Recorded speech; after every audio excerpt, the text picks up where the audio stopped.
The Portland Trailblazers, a long-term standard for mediocrity in the Western Conference.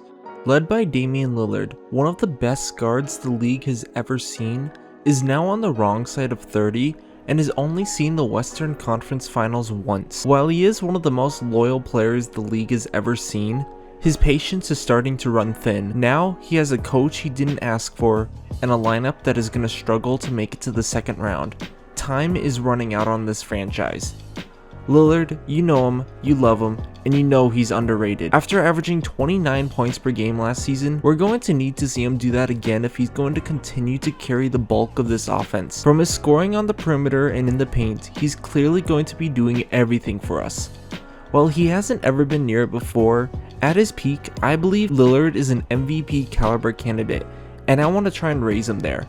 At the very least, I think we can see him in the All-NBA conversation this season. Recently signed over from the Cavaliers is Larry Nance Jr. Nance is a tremendous dunker, solid three-point shooter, and not a terrible defender. For the Trailblazers, not being a terrible defender makes you one of the best defenders on the team. So while he's not my ideal power forward, we aren't going to be utilizing this spot too often.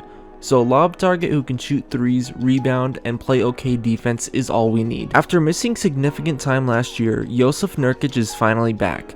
One of the best defending centers in the league, he's going to play anchor, playing like a Rudy Gobert-like role in our defense. Nurkic is also a solid enough post player where he should be able to take advantage of a mismatch. Like Nance, Nurkic won't be too much of a focal point on offense, but he is a good role man who I think can score about 12 points per game. Now let's talk about the bench. First, I traded away Robert Covington and CJ Elleby to the Celtics for Marcus Smart. We desperately need defense at the guard position. Smart is known as being one of the best defenders and one of the most impactful players in the league. He's going to be a large part in taking on the number one guy of the other team. God knows that Damian Lillard won't be able to. While he isn't going to be starting, he's sure going to be seeing a lot of minutes. Another issue the Trailblazers have is a lack of prospects. The one true prospect we have is Anthony Simmons. Simmons is someone who I think can follow in the footsteps of Lillard. He's already a solid outside shooter, but he also has a tremendous ability to finish down low, and he can rise up with anyone. Simmons is going to be one of the few sparks that we currently have coming off the bench. Cody Zeller is one of the best backup centers in the league, and while 2K didn't represent that too well, his rebounding and size will be good for us to have. So notice that there are two players that I haven't mentioned so far. That's CJ McCollum and Norman Powell, and we need to talk about them. McCollum and Powell are both two small guards, both playing the same position. And with only one shooting guard spot open, they can't be on the court together. While 2K puts Powell at small forward, a 6'3" small forward is just not going to work. And while one of these guys could come off the bench, we would still have a hole at the small forward spot, and I don't want to pay a sixth man $20 million a year, who's only going to get fed up and then request a trade. So one of these guys has to go. CJ McCollum is the longtime Trailblazer. He's one of the best mid-range shooters in the league, and he is still a good three-point shooter and playmaker. Powell's not too much of a mid-range shooter, but is a stronger finisher and, more importantly, miles better of a defender than McCollum. So from this, I've highlighted a few trade options. One trade I really like is sending CJ McCollum 3 first-round picks and a second-round pick to the Miami Heat for Jimmy Butler. The Heat are in an awkward phase where they're unlikely to contend again given the state of the East. A strong player in CJ and a slew of draft picks could help kickstart them. Butler also gives us another amazing playmaker, scorer, and defender on the wing position. But I'm not sure if this is going to be enough to give the Miami Heat, or if the Heat are even going to want to undergo a rebuild.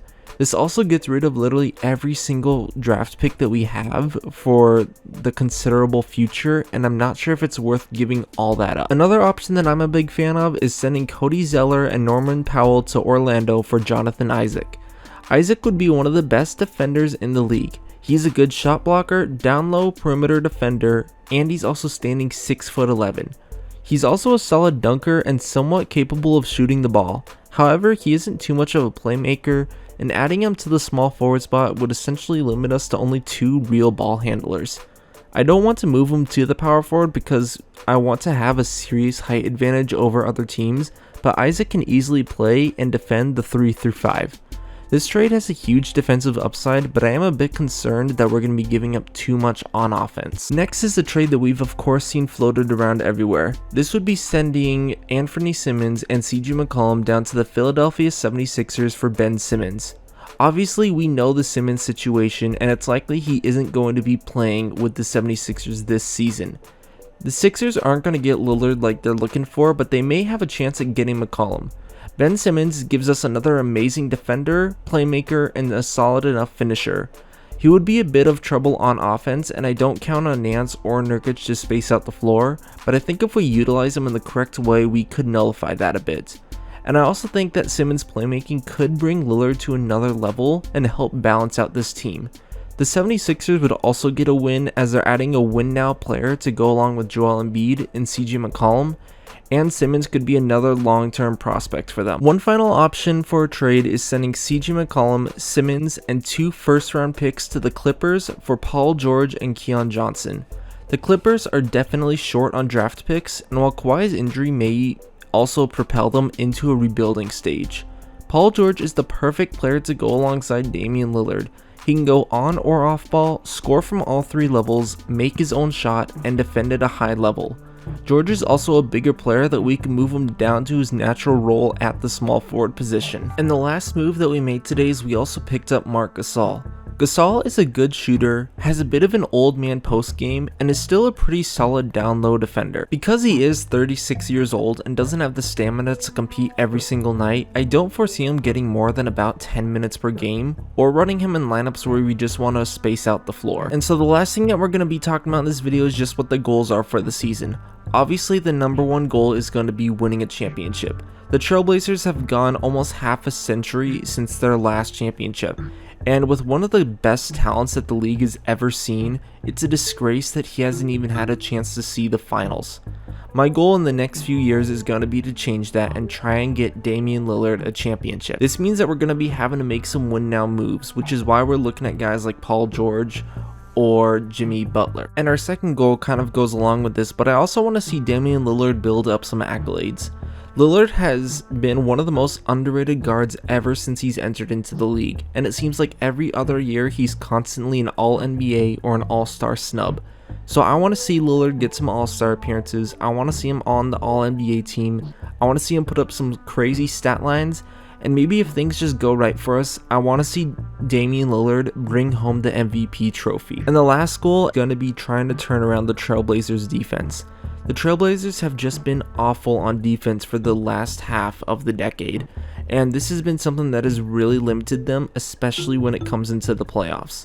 So one goal that I'm having when building this team and trying to keep their offense up at the same level is how can we make this team better on defense. Notice how every single trade I pointed out is going to immediately make us a better team on defense.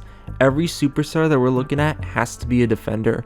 We can't be a team contending in the modern NBA with 2 superstars who can't defend to save their life. So we're going to have to improve our defense if we ever want to win a championship. Alright guys, that is it for the first episode. Hit the like button and stay subscribed if you want to keep up to date with the future episodes with this series. I already have the next episodes planned out where we play our first 2 games of the season, but I want you guys to comment down below what are your thoughts on the trades, who would be a good option to go with for us, and what else we can do to win this title. Alright, that's it for this one. I'll catch you guys later.